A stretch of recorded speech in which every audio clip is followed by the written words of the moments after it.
Welcome to open heart. నమస్తే doctor గారు. నమస్కారం అండి. సో ఎలా ఉన్నారు? బాగానండి. బాగా బిజీ అయిపోయినట్టున్నారు కదా? కొంచెం బాగానే బిజీ అయినండి. విపరీతమైన ఎక్స్పాన్షన్లోకి వెళ్తున్నారు?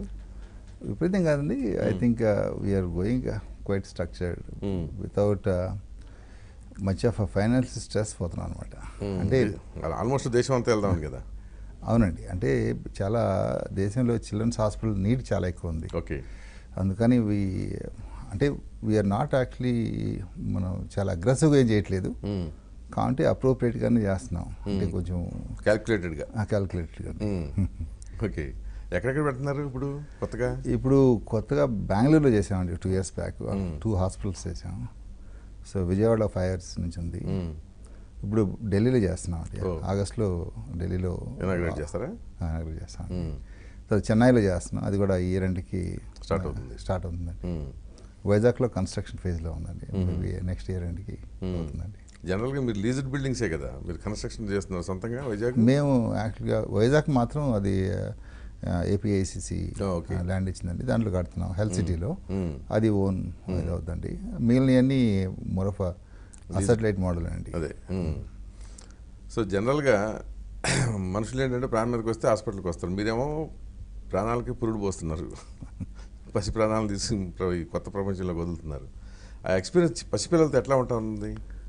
అంటే ఇట్స్ వెరీ ఇంట్రెస్టింగ్. నాకు అదే ఉండేదండి. ఫస్ట్ ఎంబీబీఎస్ అయిన తర్వాత చిల్డ్రన్స్ హెల్త్ కేర్ చేస్తే బాగుంటుందని ఉండేది, కాకుంటే ఒక విధమైన బెరుకు ఉండేది అనమాట. చిల్డ్రన్స్ ఎలా డీల్ చేయాలా, కొంచెం డిఫికల్ట్ కదా హ్యాండిల్ చేయడం అని ఆలోచన ఉన్నదండి. అప్పుడు నేను చెన్నై వెళ్ళాను 8 months. చెన్నైలో ఒక Egmore children's hospital, busy hospital, దాంట్లో వర్క్ చేయడం మొదలుపెట్టాను. ఆ వర్క్ చేయడం మొదలుపెట్టిన తర్వాత మాకు కొంచెం కంఫర్ట్లో వచ్చింది. I started enjoying. Okay. Then problem లేకుండా. అంటే అసలు మీరు డాక్టర్ అవ్వాలనుకోవటం ఒకటి, పిల్లల డాక్టర్ అవ్వాలనుకోవటం, మళ్ళీ హాస్పిటల్ పెట్టాలనుకోవటం. సో వీటన్నిటికీ మీకు ఏంటి బ్యాక్గ్రౌండ్ ఏంటి అసలు మీది? బ్యాక్గ్రౌండ్ ఏం లేదండి. ఇప్పుడు మేము పల్లెటూరు నుంచి వచ్చామండి. మా నాన్నగారు సర్పంచ్, అగ్రికల్చరిస్ట్. కాకుంటే ఒకే ఆయన ఇదేంటంటే పిల్లల్ని చదివించాలి. ఓకే. సో ఆ ఏరియాలో మా పంచాయతీలో ఎక్కడ ఎవరు చదువుకోలేదండి. అప్పుడు ఫస్ట్ మా అన్న నెల్లూరు దగ్గర ఆత్మకూరు తాలూకా అండి, ఒక చిన్న గ్రామం అండి. సో మా నాన్న పొలిటికల్గా అందరికీ తెలుసు అండి. ఓకే. సో తనకి ఆ విజన్ ఉండేది, పిల్లలకి మనం ఆస్తులు కాదు ఇవ్వాల్సింది, చదువులు ఇవ్వాలి. చాలా గట్టిగా నమ్మేవాడు అండి, గట్టిగా ఉంటుంది. అదే మా మేనమామలు అంతా బిజినెస్ చేసేవాళ్ళు, ఈ ల్యాంకో గ్రూప్. అయినా కానీ నేను ఎప్పుడు వాళ్ళతో వాదించేవాడు అనమాట, పిల్లలకు కావాల్సిన చదువులు బిజినెస్ కాదని. సో అంత స్ట్రాంగ్గా బిలీవ్ చేసినాడు. అందుకని మా అన్న ఫస్ట్ మెడిసిన్ చేరాడు, డాక్టర్ రవీంద్రనాథ్ గ్లోబల్ హాస్పిటల్. తర్వాత ఆయన ఇన్ఫ్లుయెన్స్ చాలా ఉన్నది అన్నమాట. సో నేను I was not very focused or anything and studies అండి. తన ఇన్ఫ్లుయెన్స్ ఉండేది న్యాచురల్గా. ఎల్డర్ బ్రదర్ అయినందుకు తన ఇన్ఫ్లుయెన్స్తో కొంచెం నేను చదవడం మొదలుపెట్టాను. So by got into medicine. Okay. ఆ తర్వాత లండన్ వెళ్ళారా? ఆ తర్వాత ఎండీ చేశానండి. ఎండీ చేశాను, మ్యాంగ్లూర్లో చేశాను. సో తర్వాత వెంటనే లండన్ వెళ్ళాను. లండన్ వెళ్ళడం కూడా విధంగా, ఎందుకంటే మా అన్న లండన్ వెళ్ళేసి తను 7 years నుండి తర్వాత అప్పుడే రావడం జరిగింది. గోపిచంద్ గారు ఆయన మాకు వెరీ క్లోజ్ అనమాట, డాక్టర్ గోపిచంద్. తను అక్కడే ఉన్నారు అప్పుడు. సో నేను వెళ్ళి ఫస్ట్లో గోపిచంద్ గారు, డాక్టర్ గోపిచంద్ మాకు ఇనిషియల్గా సెటిల్మెంట్ అంతా చేసేవాడు. సో అక్కడ నేను 8 years ఉన్నానండి లండన్లో. వచ్చిన తర్వాత రెయిన్బో పెట్టారా? వచ్చిన తర్వాత. అప్పటికి మీ అన్నయ్య ఏమో గ్లోబల్ హాస్పిటల్ బాగా పాపులర్ చేసేసారు. లేదండి, అక్కడ మేము వచ్చినప్పుడే ఆయన అపోలో హాస్పిటల్ నుంచి బయటకు వచ్చి గ్లోబల్ హాస్పిటల్ ఆ స్టేజ్లో వచ్చారు మీరు? మేము ఆ స్టేజ్లో వచ్చాం. ఓకే. అంటే లండన్లో ఉన్నప్పుడు నేను యాక్చువల్గా ఫార్చునేట్గా ఫస్ట్లో నేను లండన్ వెళ్ళినప్పుడు కూడా చాలామంది ఒక 2 years ఎండీ ఎలా ఉంది కదా, 2 years కాస్త ఎంజాయ్ చేసేసి వెళ్ళి ప్రాక్టీస్ పెట్టుకుని వెళ్ళారు అనుకున్నా. అంటే I was not very great student అనమాట, యావరేజ్ ఉండేవాడు. సో తర్వాత ఇంగ్లాండ్లో అక్కడ మెంబర్షిప్ ఎగ్జామ్ రాసేవాళ్ళు అందరూ. నాకన్నా సీనియర్స్, గోల్డ్ మెడల్ స్టూడెంట్స్ వీళ్ళందరూ రాసి వెనక్కి వస్తుండేవాళ్ళు అనమాట. అంటే దే ఆర్ నాట్ పాసింగ్. అప్పుడు నాకు కాన్ఫిడెన్స్ లెవెల్స్ ఎలా ఉంటాయి. సో అప్పుడు నేను కూడా రాస్తామని చెప్పేసి American exams plus London exam 2 రాశాను. నేను I got through exam. So it was a surprise to me also. Okay. తర్వాత కాన్ఫిడెన్స్ వచ్చింది, it's not something rocket science, we can also pass అని. అప్పుడు నేను ఇంకోటి ఏంటంటే నేను ఐ మూవ్ టు లండన్ అండి. I start working in London. చాలా మంది ఏంటంటే లండన్లో పనిచేయాలంటే భయపడతారు. ఎందుకని? డిఫికల్ట్ లైఫ్, హాస్పిటల్స్ బాగా పనిచేస్తాయి, ప్లస్ ఇంకోటి ఏమైనా కొంచెం డిస్క్రిమినేషన్ ఉంటుందేమో, ఇలాంటివన్నీ అపోహలు ఉండేయండి. నేను I got in to London hospitals. I think that's where I changed my complete perception and everything. I started working hard and I started enjoying also. Then all the jobs, whatever, ఒకే ఒక interview attend అయ్యానండి. ఆ తర్వాత I never had to attend interview అనమాట. It's always kind of offers. It's offers. So that was actually that's where I start building my confidence as a doctor అనమాట, as a doctor and as a person. So then I worked in all the major London hospitals. King's college హాస్పిటల్లో ఓ 3 years పనిచేశాను. Great Ormond street children's hospital అని, అది వరల్డ్లో one of the biggest hospital. అక్కడ పనిచేయడం actually నాకు అదృష్టం. సో ఆ పని చేసినప్పుడే నాకు కొంచెం what is next, how do we do it అనేది మొదలైందనమాట. సో అప్పుడు ఇండియాకి రావాలా లేదా అని చెప్పి ఒక డైలమా నాకు లేదండి. కాకుండా ఏంటంటే డైలమా వాస్ క్రియేటెడ్. ఎందుకంటే all your friends, everyone is going to America and they settling down either in London or America or go to some other country. అప్పుడు ఆల్వేస్ నాకు ఇండియా వచ్చేద్దామనండి. ఇండియా అందులో ఒక ఇది కూడా లేదు. నేను అప్పుడు గ్యాస్ట్రాంటాలజీ, లివర్ ట్రాన్స్ప్లాంటేషన్ చేశానండి. ఆ టైంలో ఇట్స్ చాలా హైలీ డిమాండింగ్ అనమాట అమెరికాలో. సో అమెరికాలో చాలా జాబ్స్ ఉన్నాయి నాకు. కాకుంటే I was force to my self to come back. ఆ టెంప్టేషన్స్ అవన్నీ పనిచేయలేదండి. ఓకే. నాకు ఒకటండి, ఎప్పుడు మనం ఇండియాలో ఒక 25 ఏళ్ళు ఉన్నాం. ఎప్పుడు మిడిల్ క్లాస్ నుంచి వచ్చి ఎప్పుడు నేను ఇండియాలో సబ్స్టాండర్డ్ లైఫ్ ఉన్నాను నాకు ఫీలింగ్ ఎప్పుడు రాలేదండి. అలాంటప్పుడు నాకు ఇండియా వచ్చేదానికి ఎందుకున్నా పెరుగుకుండాలి. అందులో we're better qualified now and work hard. So అందుకని నాకు ఆ భయం లేదండి. కానీ నేను చాలామందిని చూసా, ఎడ్యుకేషన్ స్టేజ్లో యావరేజ్గా ఉన్న వాళ్ళే ఆ తర్వాత లైఫ్లో సక్సెస్ఫుల్ అవుతున్నారు ఏంటి? అంటే టాప్లో ఉన్న వాళ్ళు అంత ఎంటర్ప్రెన్యూర్షిప్ ఉండదా వాళ్ళకి? I don't know that. అంటే యాక్చువల్గా చూస్తే మన ఎక్స్పీరియన్స్ బట్టి మనకు హైదరాబాద్లో చూడండి, most of them are actually average కదా.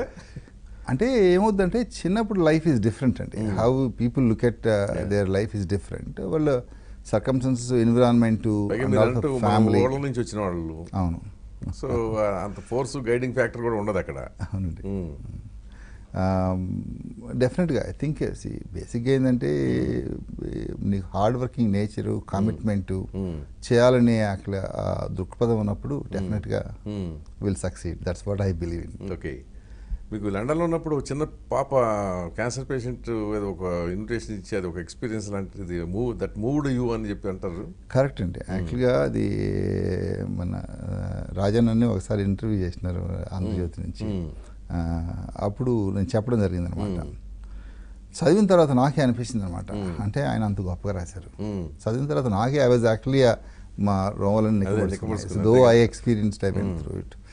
అంటే ఏంటంటే ఎడ్యుకేషన్ అండి. అక్కడ నేను ఒక హాస్పిటల్లో పనిచేసేవాడిని, విలియం హాబ్ అని. అప్పుడు మామూలుగా ఒక వార్డులో ఒక పాప అడ్మిట్ అయిందనమాట. సో ఇట్ వాజ్ వేరే హాస్పిటల్ నుంచి ట్రాన్స్ఫర్ ఇక్కడికి వచ్చారు. సో అమ్మాయి కీమోథెరపీ కోసం అడ్మిట్ అయింది. నేను I was registrar in the hospital అనమాట. నేను వచ్చి యాక్చువల్గా నేను హాలిడేస్ ఇండియాకి వచ్చి వెళ్ళాను అనమాట.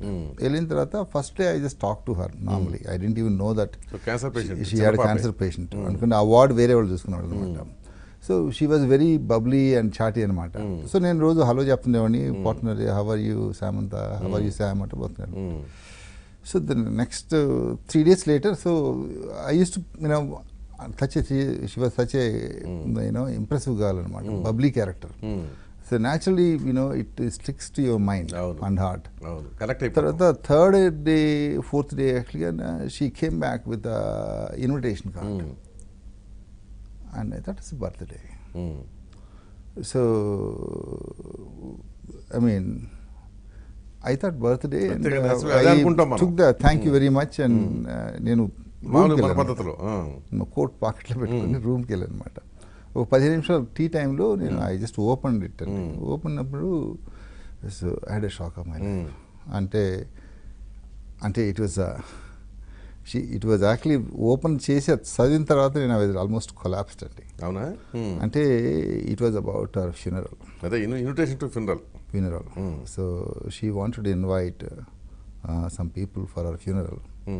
So then I went to ward main sister to మాట్లాడితే I was in tears. I went straight to her. What is it? And she said she had rhabdomyosarcoma. It is terminal stage. It's only palliative care. Okay. Pain control కోసం అంతేను. So we are also, why didn't you tell me? అంటే we were also kept little discreet. Rather than she doesn't want many people to know about disease also. She about 7-year-old girl. So then it was very, very painful to see that someone who's actually so bubbly and happy girl having such a serious condition and also still the way she was brave. Yes, correct. అంటే అసలు ఎలా ఉండగలరు? It is not a small thing కదా. It moved me. It moved me, and it's almost 2 days I was out of control. Okay. With that incident. So we went and attended and came back. And it was, and I think it's very disturbing. Later on, when I started looking at it, how do we actually, started respecting her for her personality, character, and then her braveness at that age and maturity at that age. So that was phenomenal. Then later on, we also, we get children with diabetes. So naturally, ఏంటంటే మేము వాళ్ళకి train చేస్తాం అన్నమాట to do their own insulin. Okay. So we start with make them understand how to give injection. మనం first ఒక Apple తీసుకొని యాపిల్లోకి inject చేయడం. So ఒక 4-5 months మేము అలవాటు చేసేస్తాం వాళ్ళకి. They will be able to do their own insulins under guidance. Of course children కదా, మనం డోస్ చేసి చేస్తూ ఉంటాం. So with actually education we can actually make them understand and then make them do themselves. అసలు అంత చిన్న వయసులో diabetics ఎందుకు వస్తుందండి? ఇది అసలు ఇది జెనెటిక్సా ఏమిటిది? ఇది జెనెటిక్ అండి. Genetic they have insulin deficiency, type 1 diabetes అంటాం. సో ఇట్స్ ఇక్కడ కూడా మనం చూస్తుంటాం. గ్లోబల్ అందుకనే షీర్ జెనెటికల్ ఇష్యూనే ఇది, వేరే కాదు. అంటే it's genetic and because of deficiency which causes deficiency and causes. అంటే చిన్నపిల్లలే డయాబెటీస్ అనేటప్పటికి అది family genetics all those things, the multifactorial disease. So అంటే మీ ఉద్దేశంలో డయాబెటీస్ అనేది అది యాక్చువల్గా నాకున్న దాని ప్రకారం నేను అదే, కానీ అది ఒక పెద్ద డిసీజ్ కాదు, provided if it is under control. Yes అండి. అంటే మనం maturity answer diabetes is different అండి. అంటే మనకు ఒక ఏజ్ వచ్చిన తర్వాత అదే నేను అందుకని చిన్నపిల్లలతో ప్రాబ్లం. చిన్నపిల్లలకి దే రిక్వైర్ సఫిషియంట్ రిప్లేస్మెంట్ కదా. And also that managing them also not as they grow, they need a different quantities of insulin. And also when they come to the teens, ఆ teenage వచ్చినప్పుడు చాలా difficult ఉంటుంది వాళ్ళు manage చేయడం. ఎందుకంటే చాలా రెబలియస్గా ఉంటారు. Why should I get this disease and why am I taking this one, డిప్రెషన్లోకి వెళ్ళే ప్రమాదం ఉంటుంది. అవును, it is very difficult to treat at the teenage. Children accept it 12-13 years time, especially girls when they come into teenage, they go through very difficult phase. Okay. Still, I think the people understand over a period of time. As long as we give them enough insulin coverage and deficiency of insulin, they'll be fine. But they can lead normal. Nothing. We just have to take out. And there are a lot of advances are happening. I think hopefully in future that we'll have many more ways of treating diabetes. అంటే control అయితే కాదు, మందులతో చేయాల్సిందే తప్ప దానికి అంటే replacement, pancreas replacement లాంటి అట్లాంటి సాధ్యం అవుతుందా? అంటే there are it being done అండి, quite successful. Pancreatic transplants is being done for insulin deficiency. It actually fairly successful. Okay. It has to popularize more. And Canada, I think they do largest series. They quiet successful India. ఫ్రాన్స్లో కానీ Canada కానీ American కొన్ని సెంటర్స్లో చేస్తున్నారు. ఇక తర్వాత ఏమి insulin అవసరాలు ఉండవు, ఇక నార్మల్ ఫంక్షనింగ్ ఉంటుంది. కౌంటర్ ఏంటంటే we need to see that because of transplant what is the long term issues అని. Okay. So they need to ban medicines side effects అనేది. సో మీరు రెయిన్బో పెట్టాలనే ఆలోచన వచ్చిన లండన్ నుంచి వచ్చాక ఇమీడియట్గా వచ్చింది ఆలోచన, తర్వాత కొంతకాలానికి? లేదండి, నేను యాక్చువల్లీ 1 year ముందే we started working on it. So అప్పుడు నేను మామూలుగా హాస్పిటల్, నేను even today also I do not think I'm a business man or anything. అవునా? ఇట్ ఈస్ అ నెసెసిటీ అని అయిపోయింది. ఇప్పుడు నేను అంత ట్రైన్ అయ్యి అక్కడి నుంచి ఇక్కడికి వచ్చిన తర్వాత మనం అప్పుడు అన్ని హాస్పిటల్స్ మాట్లాడానండి. నేను కన్విన్సింగ్ ఆన్సర్ ఎవరు ఇవ్వలేదండి. నువ్వు వచ్చి చేయి, స్టార్ట్ డూయింగ్ వర్క్ అని వీల్సే అన్నారు. అది కూడా క్లియర్గా చెప్పలేదు అనమాట. అప్పుడు నేను వెంట అరౌండ్ అనమాట. చెన్నైలో ఏం జరుగుతుంది, కొచ్చిలో మా సీనియర్ ఒక అతను హాస్పిటల్ పెట్టాడు, న్యూ బార్న్ యూనిట్ పెట్టాడు, తను ఎలా చేస్తున్నాడు. బెంగళూరుకి వెళ్ళి ఒక హాస్పిటల్ ఉంది, అవన్నీ చూసి తిరిగి వచ్చానండి. తిరిగి వచ్చేసి ఇక్కడ కూడా చాలామంది మాట్లాడాను. Most of the doctors discouraged it. దేనికి నువ్వు ఇంగ్లాండ్ ఉండిపోవచ్చు కదా, అమెరికాకి వెళ్ళొచ్చు కదా, దేనికి. And lot of people, some of the IAS officers, some of the friends, వీళ్ళందరిని అడిగితే it's the need of hour. ఇప్పుడు కేఎస్ రాజు గారు వాళ్ళంతా లేదు తప్పకుండా నువ్వు వచ్చి ఇక్కడ చిల్డ్రన్స్ హాస్పిటల్ పెట్టు, ఇట్ విల్ డూ వెల్ అని. So the lot of encouragement from over I talk to them. వచ్చి మేము చిల్డ్రన్స్ హాస్పిటల్ పెట్టామండి. బట్ మా కొలీగ్స్ కొంతమంది పుట్ టుగెదర్ రిటర్న్. అంటే కొంతమంది అక్కడ ట్రైన్ అయ్యి వచ్చిన వాళ్ళు, అక్కడెక్కడ ఉన్నవాళ్ళు వచ్చి జాయిన్ అయ్యారు. వచ్చి మొదలెట్టామండి. నేను ఇంకా కొలీగ్ ఇద్దరం కలిపి మొదలుపెట్టాను. ఎవరు? దినేష్, డాక్టర్ ప్రసాద్ అని మొదలుపెట్టాను. తర్వాత తను వేరే హాస్పిటల్ పెట్టుకున్నాడు. So we continued, rest of the team continued. So ఇనిషియల్గా బాగా ఫైనాన్షియల్ కూడా బాగా సఫర్ అయినట్టున్నారు, లాసులు వచ్చినట్టు? బాగా సఫర్ అయ్యండి. అంటే మాకు బిజినెస్ అనేది తెలియదు, నెంబర్ 1. మాకున్న డబ్బులన్నీ పెట్టేసాము. సో మాకు ఇంకేం లేదు. ఫైనాన్షియల్గా మేము కూడా మిడిల్ క్లాస్ నుంచి వచ్చినాడు. అదే కదా. సో మా అన్నయ్య ఆయన హాస్పిటల్ పెట్టుకుని ఆయన ఇనిషియల్ స్టేజ్ కనుక he was in difficulties only. He was also in difficult stages. So we didn't borrow money. కాకుండా ఏంటంటే పెద్ద లోన్స్ ఉన్నాయండి. ఆల్మోస్ట్ 17.5% ఇంట్రెస్ట్ కట్టేవాళ్ళం అండి. ఇనిషియల్గా అంతే చేస్తారు వాళ్ళు, బ్యాంకులు. ఒకటి మాకు ఎన్పిఏ నోటీసులు అన్నీ వచ్చినాయండి. అంటే కష్టాలన్నీ కలిసి వస్తాయంటారు కదా, అలాగా మా కొలీగ్ వెళ్ళిపోవడం, ఈ కష్టాలన్నీ రావడం. సో 3 కోట్ల అప్పు 4.5 కోట్లు అయిందండి వడ్డీలతో. నేను అప్పుడు ఒకటే డిసైడ్ చేసుకున్నానండి, ఇక 1 year కష్టపడదాం, అప్పుడు లేకపోతే ఉన్నాయని అమ్మేసి అప్పులు కట్టేసి మళ్ళీ ఇంగ్లాండ్ వెళ్ళిపోతాం. జాబ్స్కి ఏం ప్రాబ్లం లేదండి, అని చెప్పి 1 year వెయిట్ చేశాను. I think that turn the tables అప్పుడు. So we got the confidence. ఈ 1 year పాటు మరి వర్కింగ్ క్యాపిటల్ ఏదంతా ఎట్లా సమకూర్చుకున్నారు మళ్ళీ? అప్పుడేనండి. ఇప్పుడు ఎవరో ఒకరు మనకి జీవితంలో మనం ఏదైనా జర్నీలో చాలా మంది మనకు సహాయం చేస్తారు. అవును, ప్రతి స్టేజ్లో ఎవరో ఒకరు మనకి దుండుగా ఉంటారు. అడ్వైజ్ అయితేనేమి, సలహా అయితేనేమి, మానిటరింగ్ అయితేనేమి. మేము ఒక టైంలో నేను మా కొలీగ్ని పంపించాల్సినప్పుడు నేను 50 లక్షల రూపాయలు కట్టాల్సింది. ముందే డబ్బులు లేవు. అప్పుడు కొంతమంది స్నేహితులు బాగా సహాయం చేశారండి. కృష్ణ భారత్ బయోటెక్ ఆయన ముందుకు వచ్చి, Ramesh, I have confidence in you, go ahead, will do it. So some other Marwari అతను, so they helped me out. So ధైర్యం అనేది ఉంది. అప్పుడు బ్యాంకుతో ఎలా డీల్ చేయాలి నాకు అర్థం కాదండి. మా బ్రదర్లా ఉన్నాడు ఇప్పుడు శ్రీధర్ అని, రాజగోపాల్ తమ్ముడు. సో వాడు వసంతన్ అని ఇప్పుడు ఆంధ్ర బ్యాంక్ చైర్మన్. ఆయన వాళ్ళిద్దరు టెన్నిస్ ఆడేవాళ్ళు. చెప్పాను, నాకు బాగా తెలుసు వసంత్ గారు, నీ స్టోరీ ఒకసారి చెప్పుకొని ఉపయోగపడదేమని. సో నేను ఆంధ్ర బ్యాంక్లో ఐ సఫర్డ్ అండి. అంటే ఈ మేనేజర్ నుంచి AGM, DGM, executive director, I was thoroughly fed up. I thought this is not going to work for me. అప్పుడు వసంతం గారి దగ్గరికి వెళ్ళండి. ఆయన దగ్గరికి వెళ్ళినప్పుడు I was very emotional and I was angry also. He asked me, what is your frustration, tell me. So I told my story and I was rather critical actually about his bank and functional and structure. Okay, ఇవన్నీ పక్కన పెట్టి నీకేం కావాలి చెప్పు నా దగ్గర నుంచి అని.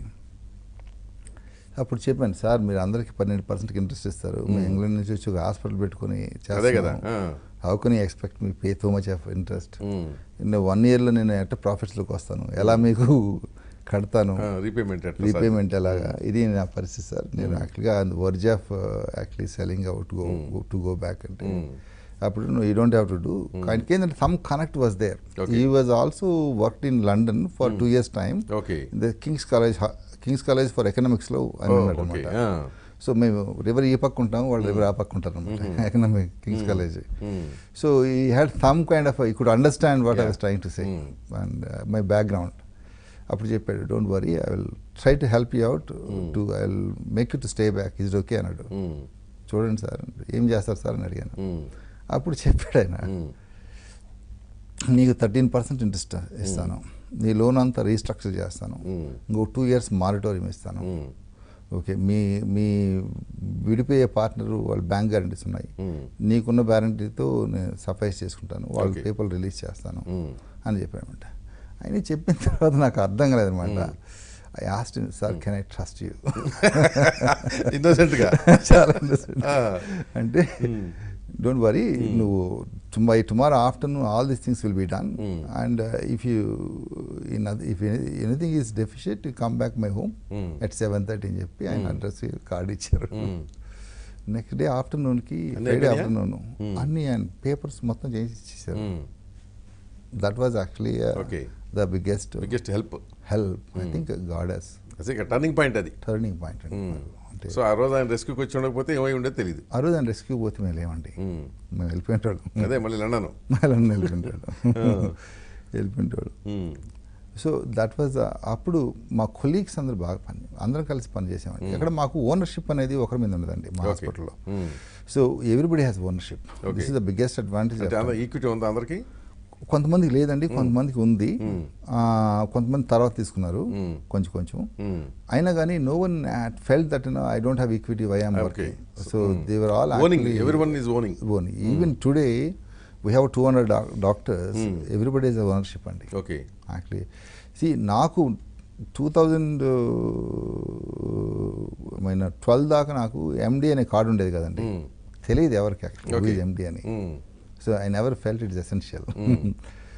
సో మాకు ఇన్వెస్టర్స్ వచ్చినప్పుడే ఒక కార్డు అప్పుడే కొట్టించండి. అప్పుడు దాకా ఎండి అనే కార్డు ఉండేది కదండి. సో ప్రైవేట్ ఈక్విటీ తీసుకున్నారా? మేము యాక్చువల్గా నాకు తెలియదండి, అంటే ఎకనామిక్స్ ఏమీ తెలియదు. మేము బాగా సిన్సియర్గా పనిచేసామని. Then it was appear to be profitable. మన కారు యుగంధర్ గారు బాగా క్లోజ్ అండి, అంటే వాళ్ళు మా ఆఫీస్ వెనకాల ఉండేవాళ్ళు కదా, కానీ ఇప్పుడు చూస్తున్నాడు వీళ్ళు ఏం చేస్తున్నారు ఏంటని. ఏదైనా సలహా కావాలంటే యుగంధర్ గారు, పార్థసారథి గారి దగ్గరికి వెళ్ళేవాళ్ళు అనమాట. సో ఒకటి ఉందండి, చనువుగా ఎవరి దగ్గరికి నేను వెళ్తానండి. నాకు అవసరం వచ్చినప్పుడు, ఏదైనా ప్రాబ్లం ఉన్నప్పుడు పోయి చెప్పాలి కదా, పెట్టదంటారు కదా. సో వాళ్ళు క్లోజ్గా మాకు. ఒకసారి Ramesh, you are doing well, బాంబేకి వెళ్దాం ఒకసారి, మనం కొంతమంది ఇన్వెస్టర్స్ని, వాళ్ళని ఇన్వెస్ట్మెంట్ బ్యాంకర్ని కలిస్తే మంచిదని చెప్పి రాత్ చైల్డ్ అని తమ ఇన్వెస్ట్మెంట్ బ్యాంకర్స్ కలిసామండి. వాళ్ళంతా చూసి చాలా బాగుంది, యాక్చువల్గా యూఆర్ డూయింగ్ వెరీ వెల్ అని చెప్పినారు అనమాట. ఒక ఆయన అయితే నేను మధ్యలో రెస్ట్ రూమ్కి వెళ్ళినప్పుడు చెప్పానంట, ఇది ఏమన్నా కుకప్ ఏమైనా చేశారా, ఇది ట్రూ, ఇది నంబర్స్ అని. అయ్యో ఇంకేం తెలియదు అసలు, నేను పట్టుకొచ్చాను కొంచెం, అట్లీస్ట్ ఈ need to understand and know అని. నేను వచ్చి తర్వాత చెప్పాడు, doctor you have a game in your sight, I think you should go out and offer services to more. అప్పుడు మేము ఒక టైంలో హిందూజెస్ అడిగారండి మమ్మల్ని 2011లో. సో కలిసి పని చేద్దామని. అప్పుడు ఐ కుడ్ నాట్ డేర్ అనమాట. So the two strong shoulders to rub అనమాట. అదే కదా, మనం ఎంత అయిపోయి పక్కకి వెళ్ళిపోవాల్సిన పరిస్థితి వచ్చేస్తుంది. అవును. అప్పుడు హైదరాబాద్లో మేము ఎప్పుడు ఇదేదో స్ట్రాటజీకి చేయలేదండి ఏ ఎక్స్పాన్షన్. మేము బంజారాల్స్లో చేస్తున్నప్పుడు చాలామంది ఐటీ క్రౌడ్ వాళ్ళు వచ్చి అడిగేవాళ్ళు అనమాట, మేము వచ్చారు మీరు అంతా వెళ్ళిపోతున్నారు, మాకు కొంచెం మాదాపూర్లో క్లినిక్స్ పెడితే బాగుంటుందని చెప్పి. ఇదేదో రిక్వెస్ట్ బాగానే ఉందని చెప్పి మేము అక్కడ పెట్టామండి. బాగా ఆదరించారండి. తర్వాత హాస్పిటల్ పెట్టాల్సి వచ్చింది. తర్వాత సికింద్రాబాద్ నుంచి చాలా మంది అడగడం మొదలు, సికింద్రాబాద్లో హాస్పిటల్ పెట్టాం. అంత నీడ్ బేసిస్ మీదే మేము ఎక్స్పాండ్ అయ్యానండి. హైదరాబాద్ సిటీలో మాత్రం ఈరోజు మాకు హైదరాబాద్ 5 హాస్పిటల్స్ ఉన్నాయి. 5 హాస్పిటల్స్ ఉన్నాయి. తర్వాత చాలామందిని మేము ట్రాన్స్పోర్ట్ చేసేవాళ్ళండి, విజయవాడ నుంచి ఇక్కడ దాకా ట్రాన్స్పోర్ట్ చేసేవాళ్ళం. విజయవాడ నుంచి ఇక్కడ ట్రాన్స్పోర్ట్ చేసాం. ట్రాన్స్పోర్ట్ చేస్తున్నప్పుడు కొంతమంది దారిలోనే ఇది అయిపోయింది. సో అప్పుడు విజయవాడలో హాస్పిటల్ పెడితే బాగుంటుంది చెప్పి ఫస్ట్లో చిన్నగా పెట్టామండి. ఓకే. తర్వాత we felt it's Vijayawada needs children's hospital అని 130 బెడ్స్ పెట్టామండి. వీ హ్యావ్ డన్ వెల్ అండి. అంటే యాక్చువల్గా విజయవాడలో మేము almost today we fill 100 beds అండి for our newborn intensive care. ఈ దేశంలో చూస్తే probably it will get rated as one of the top 3-4 intensive care units.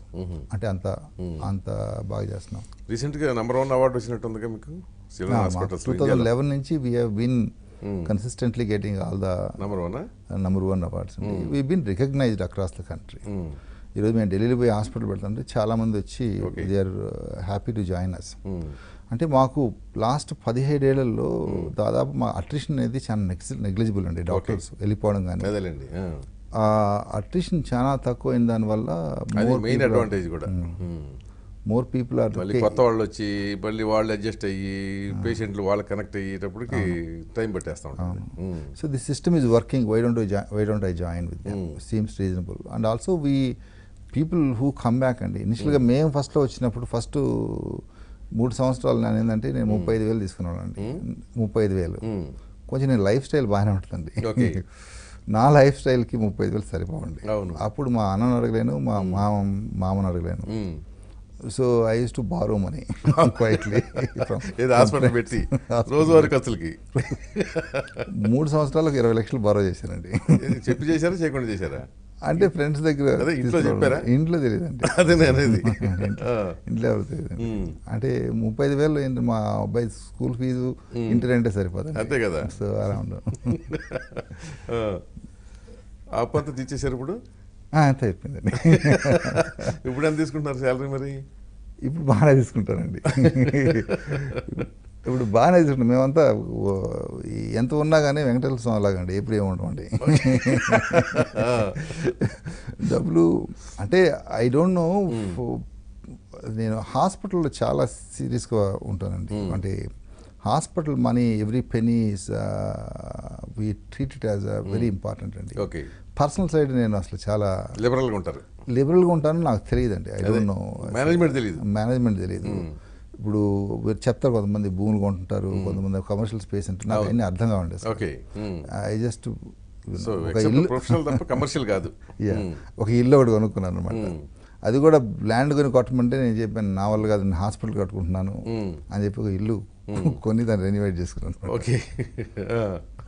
అదొక అచీవ్మెంట్. మీరు హాస్పిటల్ బాగా పేరు వచ్చింది, అన్నీ బాగున్నాయి, కానీ ఒక క్రిటిసిజం ఉంటుంది, చాలా ఎక్కువ ఛార్జ్ చేస్తారని. అంటే అసలు కన్సెషన్ ఏమి ఎవరు అంటే దో డిజర్వింగ్ వాళ్ళకు వచ్చినా కానీ అది నిజమైన అసలు అది? అంటే నేను ఒకటి చెప్తానండి. మాది సిక్ హిట్స్ హాస్పిటల్ అండి. ఓకే. సిక్ హిట్స్ హాస్పిటల్ జనరల్గా ఏంటంటే ఒక 40% సిటీ ఉంటారు, 60% బయట నుంచి వస్తారు. So most of them actually have step to 1 or 2 hospitals and ఫైనల్గా వస్తారు. వచ్చినప్పుడు ఏంటంటే ఈ జబ్బు కూడా ముదిరి ఉంటుందండి. ఈ లాస్ట్ స్టేజ్లో కొంతమంది ఉంటారు. సో వాళ్ళని సేవ్ చేయాలన్నమాట. This is one of the major challenges we took. So ఇలాంటప్పుడు ఏంటంటే నువ్వు you have to spend lot of money అంటే to revive the baby. Criticality ఎక్కువైనప్పుడు మామూలు యాంటీబయాటిక్స్ పనిచేయవు, హైయర్ యాంటీబయాటిక్స్ చేయాలా. So they need lot of intensive care services. And ఇంకోటి ఏంటంటే small babies. Today we save 600-700 grams babies also. So వాళ్ళని save చేయాలంటే దాదాపు 3 నెలలు పడుతుందండి. 3 నెలలు మనం ఈ బేబీని మనం సేవ్ చేసి సర్వైవ్ చేయాలంటే it's going to cost 14-15 lakhs అండి. అవునా? ఇదే కంపారబుల్గా చూసుకున్నాం అనుకోండి, మనం ఇదే మలేషియాలో అనుకోండి 4 times ఉంటుందండి. ఇదే అమెరికాలో అనుకోండి ఈ మధ్య ఎవరో మనకు తెలిసిన వాళ్ళే అమెరికాలో వాళ్ళకి 26 వీకర్ పుడితే వాళ్ళకి ఆల్మోస్ట్ $200 million అయిందండి. ఐ మీన్ $200,000 అయింది. See it is very cost intensive area అండి. అంటే ఫైనల్గా ఏంటంటే మనం our aim is to provide a tertiary care to save a child who is not going to survive అండి. That's where it is. Okay. అంటే రెండో ప్రశ్నకి ఆన్సర్ ఏంటంటే we do help them అండి. What we do is when they are actually run out of the money, అప్పుడు ఏంటంటే మేము package B అని కన్వర్ట్ చేస్తాం. Okay. Which is actually other drugs and disposables basic needs అనమాట. తీసుకొని ఎందుకంటే అంత దూరం మనం తీసుకొచ్చినప్పుడు వీఆర్ ఆల్సో ఎమోషనల్లీ బాండెడ్, అక్కడ అలా చేస్తామండి. పసిపిల్లలు. సో రిక్వెస్ట్లు వస్తుంటండి, చాలా రిక్వెస్ట్లు ఆనర్ చేస్తాం, కొన్నిసార్లు ఆనర్ చేయలేకపోతాం. ఎందుకంటే వీ హ్యావ్ టు చేసుకోవాలి. It is a business model. So you have a bank, you have your salaries, you have your statutories, you have everything, and that's exactly. And so we, and also recently there are some my colleague and Dr. Dinesh is also one of the partner with me, and he came as a professional. I made him partner because he's a very good doctor and a very good human being, and I found him that he's the right suitable partner to me.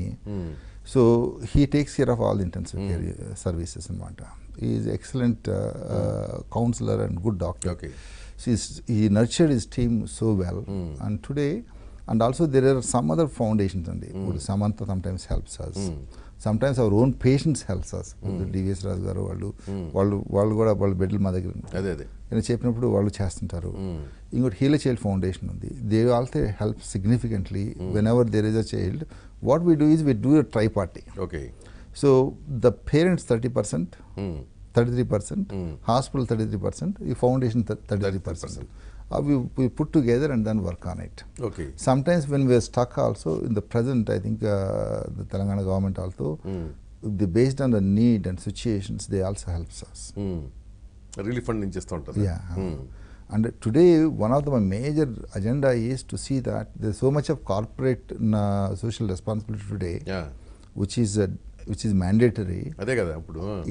I feel that we need to actually work on foundation to actually try and work. Maluga sick baby vachinappudu we'll rich poor what where it comes from is material, and we have to save that child. తర్వాత ఈ logistics అన్నీ వస్తాయి. అదే correct. First doctor responsibility అంటే వాళ్ళ ప్రాణం కాపాడాలి కదా. కాకుంటే ఇప్పుడు ఏమిటంటే ఒక్కోసారి మేము ఈ అండర్స్టూడ్ 15-16 ఎక్కడ ప్రాబ్లమ్స్ వస్తున్నాయంటే lower middle class people they come to you with lot of aspirations, నమ్మకంతో వస్తారు. వాళ్ళు వెరీ సిక్ చైల్డ్ తీసుకొస్తారు. ఇప్పుడు ఏంటంటే ఎక్కువ ఫైనాన్స్ ఖర్చు అవుద్ది. అప్పుడు ఏంటంటే వాళ్ళు ఒక స్టేజ్లో వాళ్ళు they lose interest. That is dangerous situation. అంటే అప్పుడు ఏమవుతుందంటే వాళ్ళని కూడా బ్లేమ్ చేయలేము. ఫైనాన్స్ వాళ్ళు ఎగ్జాస్ట్ అయిపోయి ఉంటారు. Finance is more important for them than even baby. So ఆ సిచ్యుయేషన్కి వచ్చినప్పుడు they turn little differently. They start actually accusing, they start bringing people, and now this is a situation where actually this used to happen, and recently we understood. We understood in the sense we are very clear. That's where Dr. Dinesh plays a very good role, and see that వీళ్ళకి ఏ type of treatment. ఇప్పుడు నేను అనుకోండి ఎవరైనా వచ్చారు, వాళ్ళకి ముందే వాళ్ళు చాలా పూర్ స్టేట్లో ఉన్నారు అనుకోండి, నేను ట్రాన్స్ప్లాంట్ చేయగలను. కష్టపడి వాళ్ళ దగ్గర డబ్బులు తీసుకొచ్చి sustenance who is going to take care, that family also will collapse it. But we have to see that what we're giving to them. So దానిలో ఏంటంటే ఈ మధ్య మేము చాలా యాక్చువల్గా వర్కౌట్ చేసి we know what are our limitations also, how much we need to take care of the family also, not only baby. వాళ్ళకు కూడా హెల్ప్ చేద్దామని, అంటే take care of the family అంటే వాళ్ళ ఫైనాన్స్ ఎరోడ్ కాకుండా. ఇప్పుడు ఫైనాన్స్ అనేది డాక్టర్ తీసుకోరండి. It's you are spending that money to the treatment of the patient. ఇదే మీరు చెప్పినట్టు మెడిసిన్స్ వీటన్నిటికీ కావాల్సి వస్తుంది. Gadgetry medicines everything is expensive. Corporate social రెస్పాన్సిబిలిటీలో బాగా చేస్తున్నారు ఇప్పుడు ఏమన్నా? అంటే ట్రస్ట్ ఏమైనా క్రియేట్ చేశారు హాస్పిటల్ తరఫున? అంటే మాకు we cannot fund our own children, that's there. So ఇప్పుడు ప్రధానమంత్రి given clear guidelines to CSR. CSR మేము కూడా సిఎస్ఆర్ చేస్తామండి. మేము దాదాపు 78 lakhs సిఎస్ఆర్ మనీ ఉంటుందండి మాకు. What we do is we have done, మా ఊర్లో ఒక ప్రైమరీ హెల్త్ సెంటర్కి I support. I bought a land and then equipped also. కానీ మీ దగ్గర చేరిన వాళ్ళకి మాత్రం చేయడానికి లేదు. అంటే ఇట్ వోంట్ కదా, ఇట్ మే అంతే ఈ జేబులో నుంచి ఈ జేబులో వేసుకున్నట్టు అంటారు కదా, మళ్ళీ ఎలిగేషన్స్ వస్తాయి. We done one primary English medium school. So now recently we bought some equipment for Niloufer hospital. Warmers అవి లేవంటే కొన్నారా వాళ్ళకి? అక్కడ పాపం ఎప్పుడు అన్యాయంగా ఉంటుంది కదా పరిస్థితి. కొని ఇచ్చాము. అలాగే నెక్స్ట్ ఇయర్ మేము స్పర్ష్ అని end of the life care ఉంది. వాళ్ళు I think government of Telangana they given 1 acre of land, they are building for end of life care. So other day fundraising పోతే నేను చెప్పాను మా సిఎస్ఆర్ నుంచి 30 lakhs సపోర్ట్ చేస్తాము అని చెప్పాము. సో తెలంగాణలో ఇక్కడ మనకి నిజామాబాద్లో నిజామాబాద్ ఎంపీ కవిత గారు ఈ మధ్య అడిగారు అనమాట, ఒక NICU అనేది ఒకటి మేము కలిసి చేస్తే బాగుంటుంది, డిస్ట్రిక్ట్ హాస్పిటల్ బిల్డ్ చేస్తామంటే నేను చెప్పాను చాలా మంచి ఐడియా, బాగుంది, చేస్తామని చెప్పి. అది we going to take up this year. Nizamabad hospital, Nizamabad government hospital, new born intensive care. We will be knowledge partner, technical partner. We'll also send people to train nurses.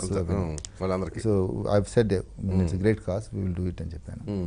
So అలాగా మా there's so many companies today, they don't know where to lay their money, CSR money. Okay. So వాళ్ళతో type పెట్టుకుని కొంచెం activity చేసుకోవచ్చు, మీరు కొంత వాళ్ళు కొంత అట్లా మేము కూడా కొంత చేద్దామని. ఇప్పుడు దాకా మేము వీఆర్ యూజింగ్ హీలేచేల్ ఫౌండేషన్, సమంత్ foundation, some other individual charity foundations అవన్నీ యూజ్ చేస్తున్నాం. కానీ మీకు ఆల్మోస్ట్ అన్ని హాస్పిటల్స్లోనూ ఏదో ఒక సందర్భంలో మీరు ఎంత జాగ్రత్తలు తీసుకున్న పేషెంట్ని రక్షించడానికి చివరి స్టేజ్లో దాడులు జరుగుతున్నాయి ఈ మధ్యకాలంలో, తరచుగా అవుతున్నాయి. అవునండి. అది రెయిన్బో కూడా 2-3 సార్లు దాడులు జరిగినట్టున్నాయి కదా? దాడులు జరగలేదండి, ఒకసారి ధర్నా చేశారు. ధర్నా, ఓకే. ఇది దీనికి కారణం ఏమిటి అసలు? మీరు మీ రీడింగ్ ఏంటి ఇట్లాంటి పరిస్థితి? అంటే అపనమ్మకమా? కార్పొరేట్ ఆసుపత్రి అంటే ఇప్పుడు నాకున్న అభిప్రాయం ఇది ఒక అనివార్యత. ఎందుకంటే గవర్నమెంట్ హాస్పిటల్ అని నమ్మకం పోయింది ప్రజలకి. సో మంచి వైద్యం కావాలంటే కార్పొరేట్ ఆసుపత్రే గతి. కానీ విపరీతమైన ఖర్చు, ప్రాణం అనేది అల్టిమేటు. తప్పని పరిస్థితుల్లో డబ్బు ఉన్నవాడు లేనివాడు అందరూ కూడా కార్పొరేట్ హాస్పిటల్ వైపు చూడాల్సిన పరిస్థితి వచ్చింది. ఇదివరకు ఏంటంటే ఒక స్టేజ్లో ఓన్లీ డబ్బు ఉన్నవాళ్ళు మాత్రం వెళ్ళేవాళ్ళు. ఇప్పుడు కట్టిక పేదవాడు కూడా, వైట్ రేషన్ కార్డు ఉన్నవాడు కూడా ఫస్ట్ ప్రిఫరెన్స్ కార్పొరేట్ ఆసుపత్రికి ఇస్తున్నారు. కానీ ఇది జరుగుతుందంటే వాడికి లోపల ఎక్కడో ఒక బాధ, కోపం ఏదో ఉండాలి. అంతా సవ్యంగా జరిగి వాడి జేబులో ఉన్నంత వరకు డబ్బులు అది అయిపోయి లోపు నయమయ్యి బయటకు వచ్చేస్తేనేమో ఏం జరగట్లా.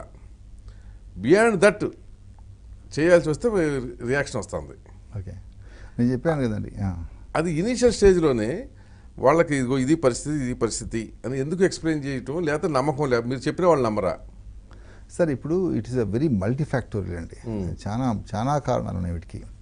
ఒకటేంటంటే ఇప్పుడు ది హెల్త్ ప్రైమరీ రైట్ అండి. ఎవరైనా కానీ ఫస్ట్ బిడ్డను సేవ్ చేసుకుందాము, ఎవరైనా మనిషిని సేవ్ చేసుకుందామని మంచి హాస్పిటల్ పోవాలని ఉంటుందండి. కాకుండా ఏంటంటే ఇప్పుడు బాగా అయితే మీరు చెప్పినట్టు వాళ్ళు ఏదో ఒకటి చేస్తారు, అమ్మాయినా చేస్తారు, పర్వాలేదు. వాళ్ళు నేను ఇందాక చెప్పినట్టు స్టక్ అయినప్పుడు అప్పుడు ప్రాబ్లమ్స్ వస్తాయి. అప్పుడు ఏంటంటే వాళ్ళకి they lose interest also. Then they start working on parallel ways. They will try to work towards how to get the money back. So this is very unfortunate system అండి. ఇప్పుడు trust అనేది చాలా important. This is wear నేను మామూలుగా నాకు American health care system బాగా తెలుసు అండి, బ్రిటిష్ హెల్త్ కేర్ సిస్టమ్ బాగుంటుంది. వీళ్ళు ఇంగ్లీష్ హెల్త్ కేర్ సిస్టమ్ కన్నా వాళ్ళు 3 times ఎక్కువ స్పెండ్ చేస్తారు అమెరికన్స్. అవును, బట్ ఏ రిజల్ట్స్ అన్న చూడండి అన్నీ ఈక్వల్గానే ఉంటాయి. ఇప్పుడు మనకేంటంటే we have to build a trust based system అండి, లైక్ ఇంగ్లాండ్. ఆ ట్రస్ట్ అనేది డెంట్ అయినప్పుడు ఈ ప్రాబ్లమ్స్ అన్నీ ఎక్కువ వస్తున్నాయండి. ఒకటేంటంటే రీజన్ మనకి బేసిక్ ప్రైమరీ హెల్త్ కేర్ అనేది బాగా డెంట్ అయిపోయిందండి, which I think now everyone is realizing, right from the Prime Minister to the state governments are realizing now. Recent increase in 2.5% GDP, 2.5% కాదండి, మనకి 8% GDP కావాలండి to work on that. The second thing is that the poor primary health care, poor secondary health care, and third thing is that there is no actually a quality issues. So we don't have governance and quality. ఇప్పుడు ఒకసారి టెస్ట్లు చేస్తారు కొన్ని, అవి నమ్మాలో లేదో తెలియదు. అదే కదా. So whatever it is some hygiene factors ఉండేది కార్పొరేట్ ప్రైవేట్ సెక్టర్లోనే ఉందండి. ఇవి న్యాచురల్గా ప్రైవేట్ హాస్పిటల్ వచ్చినప్పుడు, లార్జర్ హాస్పిటల్కి వచ్చినప్పుడు to maintain that standards it's a huge investment. So they cannot go down below level. They can treat sporadically few patients, ఏదో 2% of patients చేయగలం, కానీ మెజారిటీ చేయలేమండి. ఇక్కడ వస్తుందన్నమాట. ఇప్పుడు హెల్త్ అనేది తనకి ఎవరికైనా రైటేనండి. సో వాళ్ళు వచ్చినప్పుడు వాళ్ళు అనుకున్నది కాకపోయినప్పుడు వాళ్ళు రిటాలియేట్ అవుతారు, చేయడం మొదలవుతుంది. And this is the primary reason. అయితే గవర్నమెంట్ రెస్పాన్సిబిలిటీ ఎక్కువ ఉంది యాక్చువల్గా చెప్పాలి. మీరు చెప్పిన దాని ప్రకారం ప్రైమరీ హెల్త్ సెక్టర్ని కనుక వాళ్ళు స్ట్రెంగ్తెన్ చేస్తే ఈ పరిస్థితి రాదు, తగ్గుతుంది. I think actually today, for the first time as a doctor, I started feeling that the governments are looking at it. Both central government and state government are looking at to see that. So everybody knows this is a primary problem. So if we can reduce the people coming from the districts to the city, and also there are enough the specialty care hospitals in the district level, చాలా వరకు తగ్గుతాయండి. ఇంకోటి కూడా ఉంది, patient కూడా దగ్గర నుంచి కూడా అండి. అంటే ఇప్పుడు అమెరికన్ సిస్టమ్ చూడండి, when you start asking questions unreasonably, other side wants to cover himself more. అంటే మనం ఎక్కువ గ్యారెంటీలు అడిగే కొంది రేటు పెరుగుతూ ఉంటుంది. అంతేగా ఇప్పుడు మామూలుగా ఈ రోజుకైనా కానండి, చాలా గట్టిగా నమ్మేది ఏంటంటే, ఒక డాక్టర్ దగ్గరికి ఒక పేషెంట్ వచ్చేసి, డాక్టర్ గారు మీ గురించి విన్నాను నేను, మీరు మంచి వైద్యం చేస్తారంట, నా స్తోమత ఇది, మీరు చేయగలరంటే the 90% of the doctors will oblige అండి. Okay. So that's what is lacking. The main thing I propose is to see that people have to be little more human in their approach to this one. నువ్వు పోయేసి వచ్చేసి guarantee ఇస్తావా, ఈ పైసలు ఇస్తాను నేను guarantee ఇస్తావు అంటే ఇట్స్ న్యాచురల్గా డైనమిక్స్ మారిపోతాయండి. దీనికి ఇద్దరు రెస్పాన్సిబుల్ నా దృష్టిలో. ఇప్పుడు మీరు ఊళ్ళ నుంచి వచ్చారు కదా, అవును సార్. అప్పుడు మీరు చదవటానికి ముందు గ్రామాల్లో అప్పుడు వైద్యులు దగ్గరికి వెళ్ళినా లేదా పట్టణాల్లో వైద్యుల దగ్గరికి వెళ్ళినా కూర్చోబెట్టి అన్నీ అడిగి తీరిగ్గా కుటుంబ చరిత్రతో సహా అన్నీ కనుక్కుని మాట్లాడి చేసి అంతా అయిన తర్వాత ఏమిటో నిర్ధారించి మందులు ఇచ్చేవాళ్ళు. ఇప్పుడు అసలు ఏ డాక్టర్ అయినా పేషెంట్తో ఒక నిమిషం మనస్ఫూర్తిగా మాట్లాడే పరిస్థితి లేదు. వెళ్ళి నాకు పలానా మాయ రోగం అనగానే మీ దగ్గర ప్రింటెడ్ ఉంటాయి కదా టెస్టులు, టకా టకా టకా టిక్కులు కొట్టేస్తుంటారు, పొడి చేయించురాపో అంటారు. ఐ అగ్రీ విత్ యూ అండి. దీంతో ఏమవుతుంది, అసలు మీరు డాక్టరు, మిమ్మల్ని నేను ఎందుకు గౌరవించాలి, నాకెందుకు నమ్మకం గౌరవం వస్తుంది చెప్పండి నాకు ఫస్ట్. అసలు మీరు నాతో మాట్లాడితే పేషెంట్, ఇప్పుడు మీకు కూడా టీచ్ చేసినప్పుడు చెప్తారు కదా, patient doctor relation is utmost important. ఒక 25% రోగం దాంతో నయం అవుతుంది అంటారు కదా, అవునా కదా? ఇది మరి లోపిస్తే తప్పు కదా. దిస్ ఇస్ వేర్ అండి, this is what we're going towards more of Americanisation. This is what exactly, this is Americanisation, this is what is called Americanisation. So మేము ఇంగ్లాండ్లో ఉన్నామండి, ఒక జూనియర్ డాక్టర్ని పెట్టైనా కానీ పేషెంట్ వచ్చిన అర్ధరాత్రి వచ్చేసి, is there anything to worry doctor అంటే, to the best of my knowledge I think your child is okay, ఇవి చేసుకోండి వెళ్ళండి, రేపు మార్నింగ్ అయినా ఫీవర్ ఎక్కువగా ఉన్నా ఏదైనా ప్రాబ్లమ్స్ ఉన్నా కానీ మళ్ళీ వెనక్కి రండి చెప్పి, అది నార్మల్, అది కౌన్సిలింగ్, హ్యూమన్ అప్రోచ్.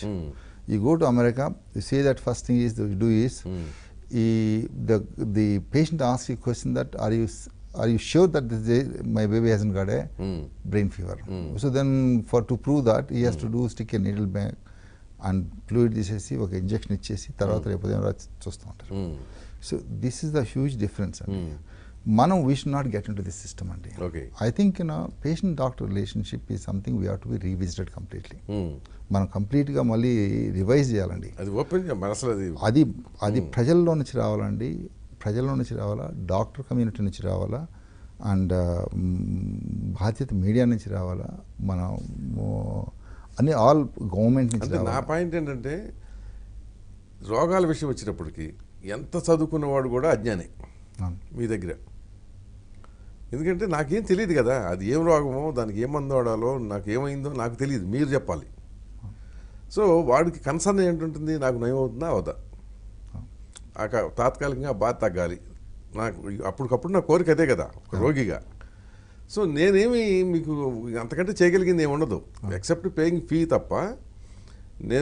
నాకేంటి, మీరు టైం ఇచ్చి ఇదిగో నీకు పలానాది ఉంది, సమస్య ఉంది, దీనికి ఇది అంత ప్రమాదకరమైనది కాదు ఇది అంటేనేమో వాడికి సగం తగ్గిపోతుంది అప్పుడే. మీరు ఎప్పుడైతే టెస్టులకి ఇచ్చి పంపిస్తుంటారో, మీరంటే నేను ఐఎమ్ జస్ట్ జనరలైజింగ్, అసలు నాకు ఏదో అయిపోయిందనే ఫీలింగ్ వస్తుంది. అంటే రోగిగా నేను మాట్లాడుతున్నా, అమ్మో ఇన్ని టెస్టులా నాకేమైంది అని అనిపిస్తుంది, సహజం కదా. వెరీ కరెక్ట్ అండి. ఇప్పుడు మామూలుగా మనము అంటే ఇది మొత్తం అందరు డాక్టర్లు ఇలాగే ఉన్నారని అనుకోవట్లేదు. ఇప్పుడు ఎగ్జామ్షన్ ఉంటుంది, అది పక్కన పెడదాం. అవును, బట్ మెజారిటీ నేను చెప్తున్నా.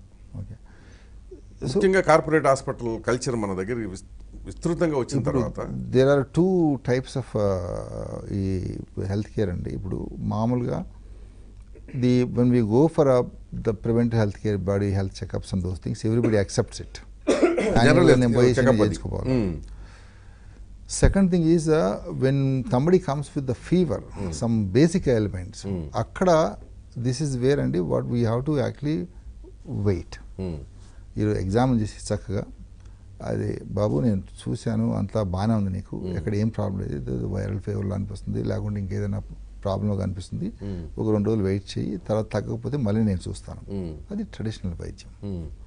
సో అది I think still significant number of people, చాలామంది ఇలాగ చేస్తారండి. ఇప్పుడు కూడా చాలామంది ఫిజిషియన్ సైడ్ నుంచి అది చాలామంది చేస్తారండి. కాకుంటే టెస్ట్లు అనేది వచ్చిన మైండ్ అందరికి రాయడం కరెక్ట్ కాదు. నేను ఐ డిజగ్రీ.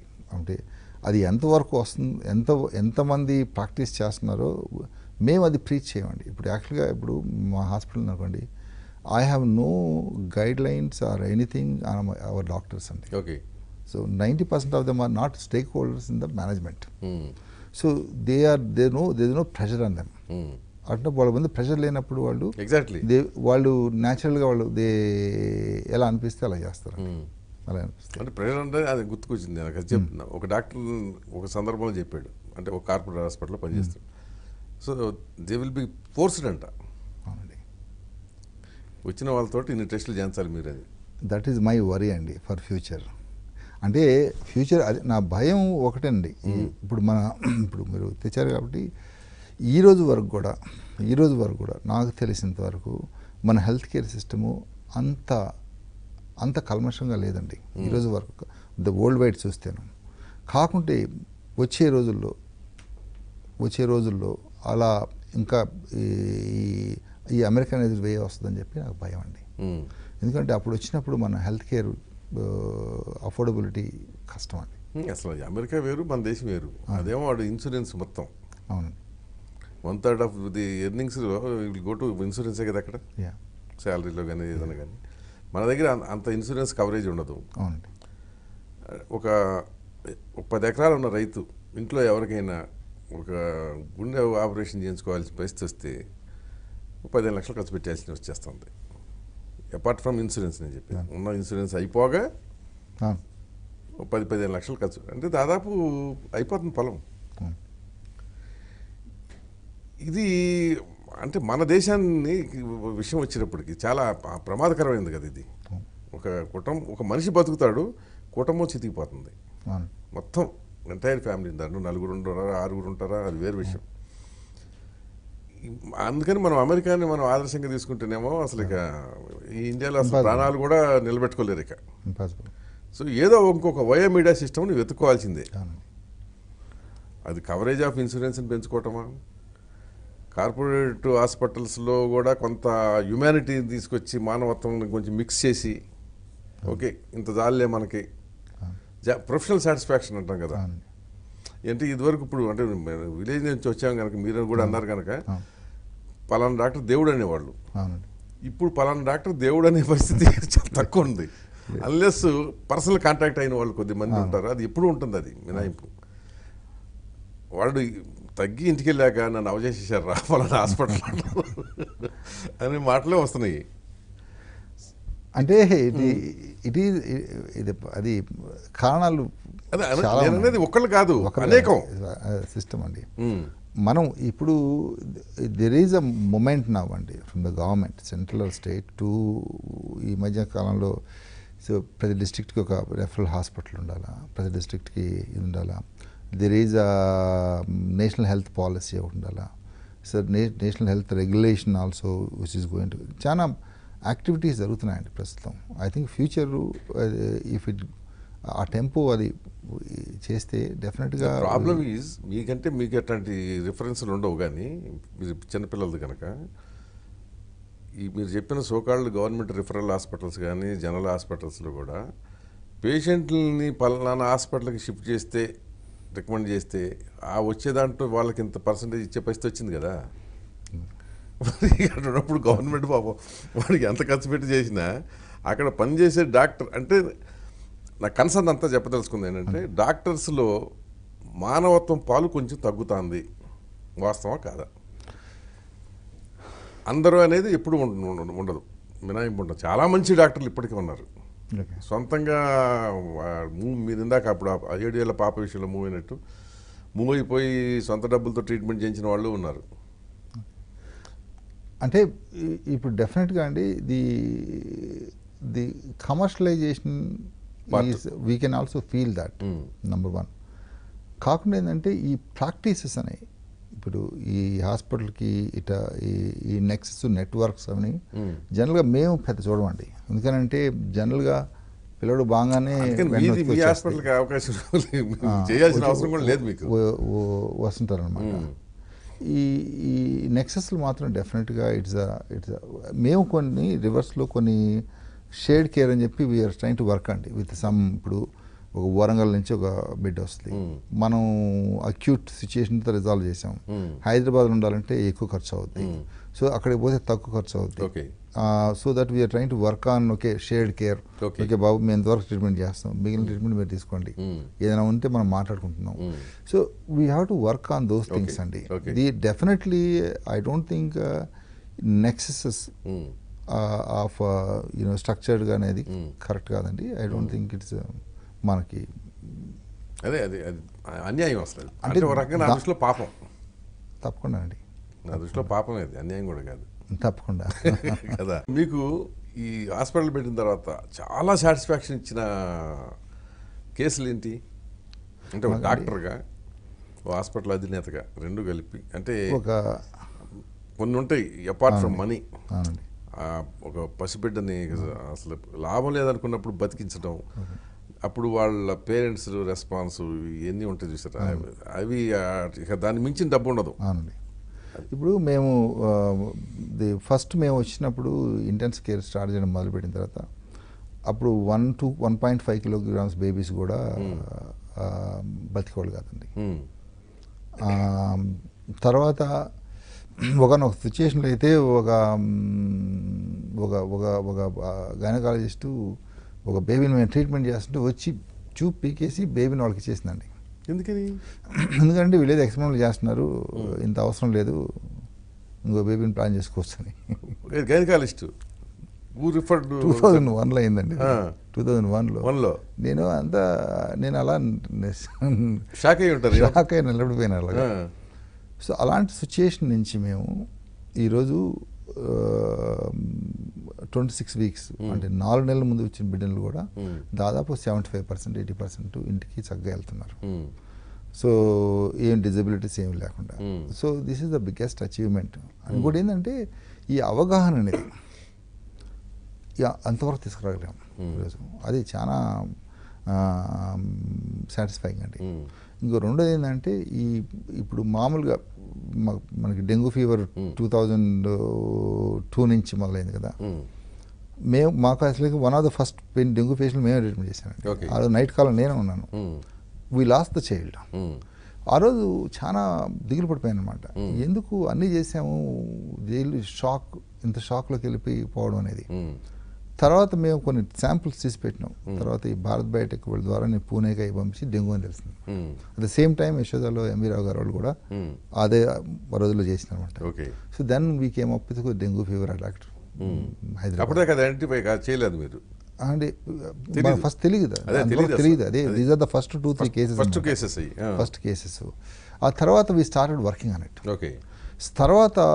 తర్వాత కాలంలో డెంగ్యూ ఫీవర్ని ట్రీట్మెంట్ చేయడం మాకు అనేది ఈవెన్ మల్టీ ఆర్గాన్ ఫెయిల్యూర్లో పోయినా కానీ we're able to bring them back.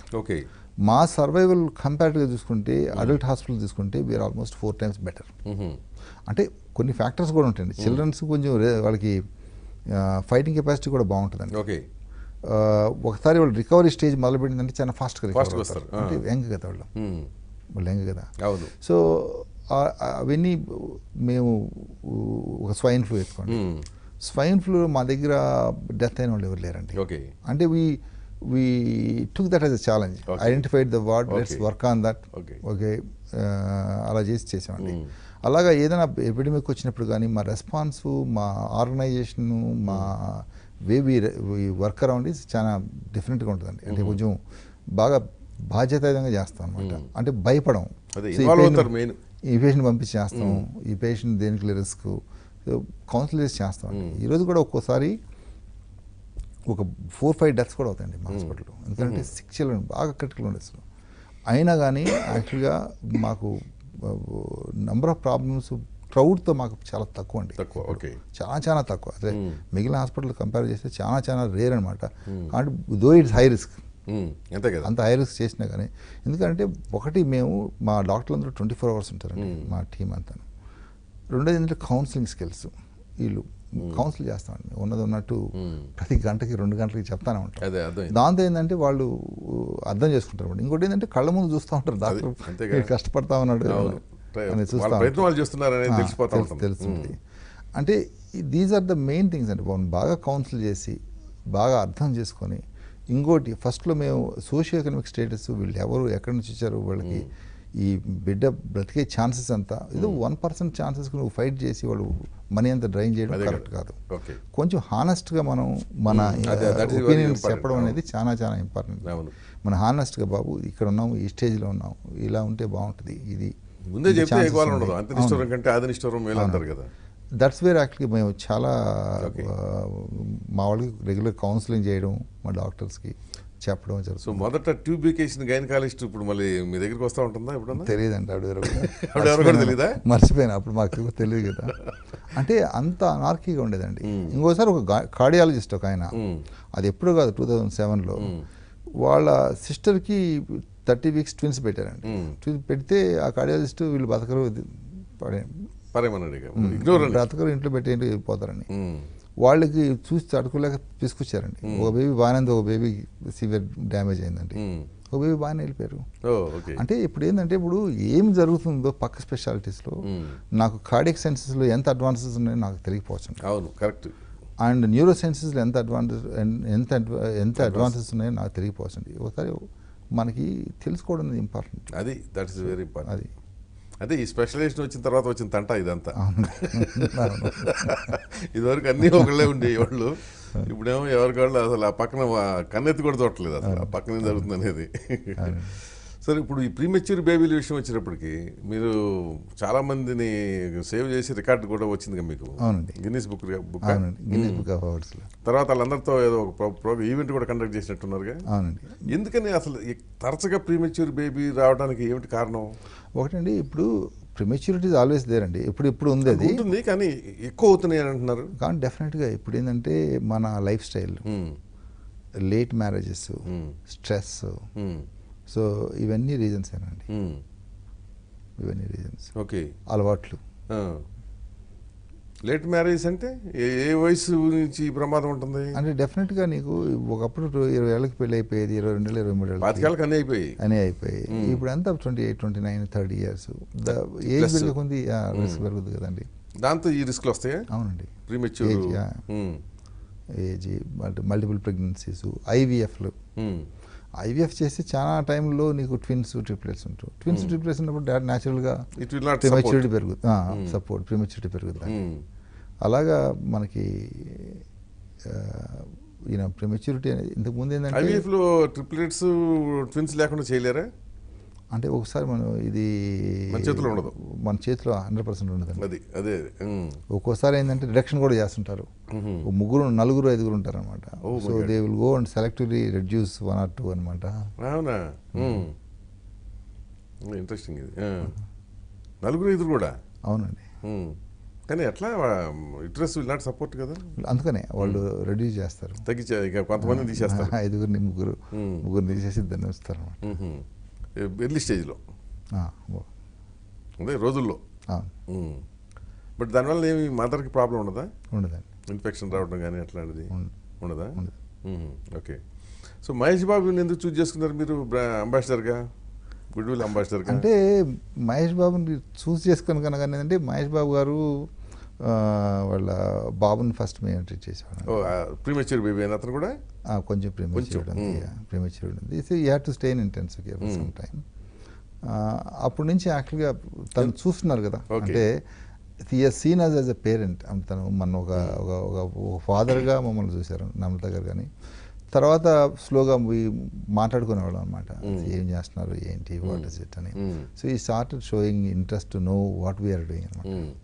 తర్వాత పాప కూడా డెలివరీ అయింది. సో 5-6 years జర్నీ ఉన్నప్పుడు సో న్యాచురల్గా ప్రాక్సిమిటీ పెరిగి అలా ఇదంది. తర్వాత మేము ఒక 2-3 సార్లు కూడా పిలిచామన్నమాట. మా హాస్పిటల్ 2-3 ఇనాగ్రేట్ చేసినారు. తర్వాత ఒకసారి ఒక child Mahesh Babu fan 9-year-old girl ఐసీయూలో చాలా సిగ్గా ఉందన్నమాట. సిగ్గా ఉండి తర్వాత కోమా నుంచి బయటకు వచ్చిందన్నమాట. సో రికవరీ స్లోగా ఉందన్నమాట. వాళ్ళ మదర్ చెప్పిందన్నమాట, కొంచెం రికగ్నైజ్ చేస్తుంది, మరి going back in to drowsiness అనమాట. సో అప్పుడు మదర్ చెప్పింది అనమాట.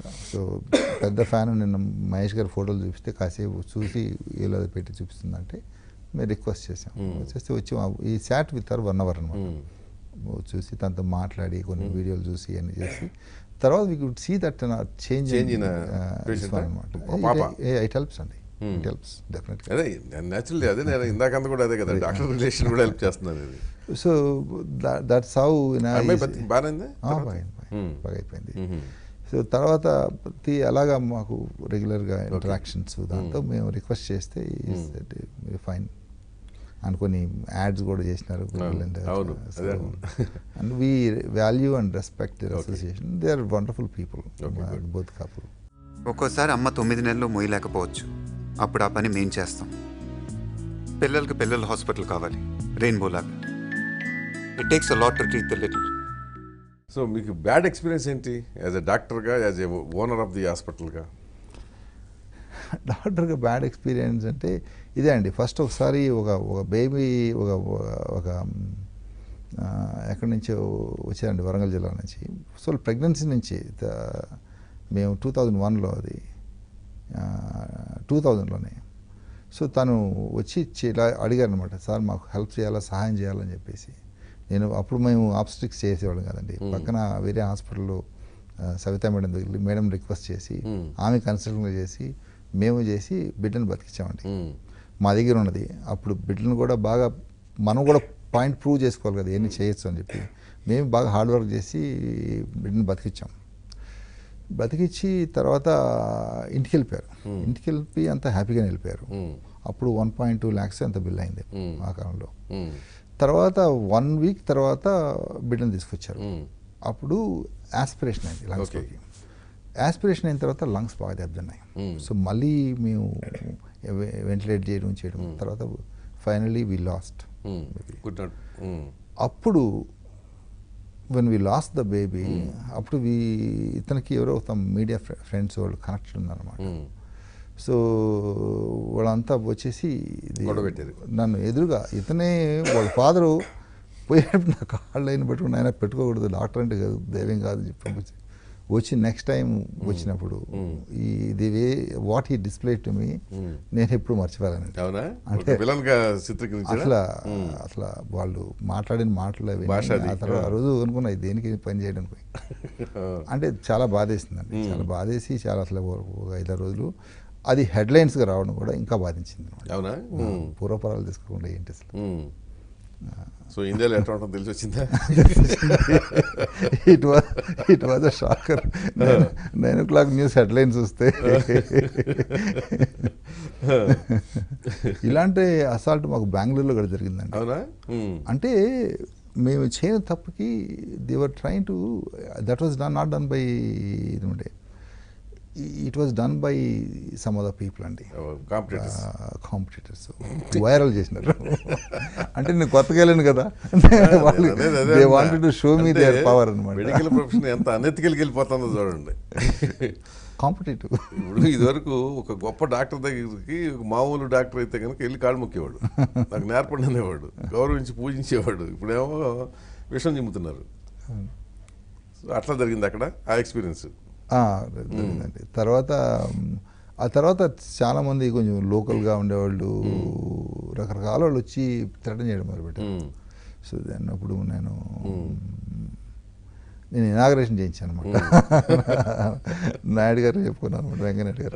రంగనాయుడు గారు మాకు చిన్నప్పటి నుంచి చిన్నప్పటి నుంచి తెలుసు బాగా.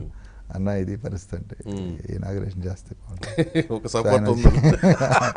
ఆయన ఇనాగరేషన్ చేసిన తర్వాత తర్వాత ఎవరు ఏం మాట్లాడలేదు. అదే అంటే పొలిటికల్ సపోర్ట్. వీడు హైదరాబాద్ నుంచి డబ్బులు తీసుకొచ్చి ఇక్కడ హాస్పిటల్ పెట్టాడు, చూద్దాం ఇటు సంగతి. అది ఇంట్రెస్ట్ రౌడీ మామూలు వసూలు చేద్దాం అనుకుని ఉంటారు. సో మేము we have to go through all these things. అంటే ఇవన్నీ ఇప్పుడు ఎక్స్పెక్ట్ చేయలేదు, మాకు తెలియదు కూడా. అదేలేండి, ఇవన్నీ ఇది ఇప్పుడు అంటే అన్ని కొత్త కొత్తగా పుట్టుకొస్తున్నాయి. ఇదివరకు ఎక్కడ ఉండే కాదు కదా ఇట్లాంటి. ఎవరు మనాన్ని వాళ్ళు బతుకుతుండేవాళ్ళు, ఇప్పుడు ఇట్లా వచ్చింది. ఇప్పుడు డాక్టర్లు జనరల్గా డాక్టర్లని పెళ్లి చేసుకుంటుంటారు కదా, ఇంత ప్రాసెస్ లవ్. మీది కూడా లవ్ మ్యారేజేనా? లేదండి, నేను యాక్చువల్గా I was against to that అండి. Against love or against marrying doctor? Okay. అంటే చిన్నప్పుడు వాళ్ళు ఇష్టాలు ఉన్నా కానీ మా నాన్నగారికి ఏంటంటే ఆయనకి గోత్రం తేడా వచ్చినా కానీ ఆ పెళ్ళిళ్ళకి వెళ్ళేవాళ్ళు కదా. అసలు పెళ్ళిళ్ళకి వెళ్ళేవాడు కదా. ఉండే వాళ్ళ ఫ్రెండ్స్ అయినా కానీ ఎవరైనా సరిగా గోత్రం కలగకపోయినా కానీ వెళ్ళేవాడు కదా. అంటే ట్రెడిషనల్గా ఉండేవాడు, ఆర్థడాక్స్ బాగా. ఆర్థడాక్స్ కాబట్టి అట్ సేమ్ టైం అందరూ హీ రెస్పెక్ట్స్ ఎవ్రీబడి. కాబట్టి ఆ పర్టికులర్ విషయంలో మాత్రం అలా చేయాల్సిన అవసరం లేదు. పద్ధతులు సాంప్రదాయం అంటే అలా ఉన్నప్పుడు మేము ఎప్పుడు ఎవరు ధైర్యం ఉన్నా కానీ ఇంట్రెస్ట్ ఉన్నా కానీ చంపుకొని అరేంజ్డ్ మ్యారేజ్ అండి. డాక్టర్ కాదైతే నాన్ డాక్టర్ అండి. దట్ వాజ్ వెరీ క్లియర్ అండి. ఎందుకంటే మా బ్రదర్ కూడా అంతే, తను నాన్ డాక్టర్. సో నేను ఎప్పుడు డాక్టర్ని చేసుకుందాం అనుకోలేదు. ఎందుకంటే నాకు ఎందుకో డాక్టర్ని పర్సనల్గా ఏంటంటే మనం కష్టపడి పని చేయాలి. ఇద్దరు కష్టపడి పని చేస్తుంటే నెక్స్ట్ ఫ్యామిలీ వాళ్ళు అదొకటి లేదండి. అందుకని. ఓకే. సో మీ అబ్బాయి కూడా డాక్టర్గా? మా అబ్బాయి మెడిసిన్ చేస్తున్నాడు, ఫైనల్ ఇయర్ చేస్తున్నారు. సో వారసుడు తయారు చేస్తున్నారు? లేదండి, I think I will leave it to his. అంటే మొన్న అడిగాను ఏం చేద్దాం అనుకుంటున్నానంటే నేను I'm enjoying final year, so I want be a doctor అన్నాడు. సరే నువ్వు పోస్ట్ గ్రాడ్యుయేషన్ చేయి, whatever you want to do you do it. But తప్పదుగా ఎవరికైతే రేపైనా అదే ఉండదండి. అంటే ఇప్పుడు చూడండి, హెల్త్ కేర్ అనేది ఓవరాల్గా it is going beyond doctor promoters అండి. అదే డాక్టర్ ప్రమోటర్స్ నుంచి కార్పొరేట్ ఫోర్సెస్ వచ్చేస్తున్నాయండి. ఇప్పుడు ఈ 10 ఏళ్ల తర్వాత మనం కూర్చొని మాట్లాడుకుంటే ఈ రోజులు బాగున్నట్టు అనిపిస్తాయి. డెఫినెట్గా నేను ఐ కెన్ విజువలైజ్. మీరందరూ తప్పుకుని అట్లీస్ట్ మీలో ఏంటంటే కొంత బెరుకుంటుంది. అవునండి. బికాజ్ డాక్టర్ ప్రమోటర్స్ కనుక మీరు మిమ్మల్ని చదివించింది ప్రజల డబ్బుతో గవర్నమెంట్ కాలేజీలో. మోస్ట్లీ అప్పట్లో ఇంత డొనేషన్లు కూడా లేవు కదా. ఎక్కడో ఒక దగ్గర కొంత పర్సంటేజ్ ఉంటుంది. అవునండి, మానవత్వం అనేది. ఇక కార్పొరేట్ ఫోర్సెస్ వచ్చినాయి అనుకోండి, మీరు రోబోలు అవుతారు.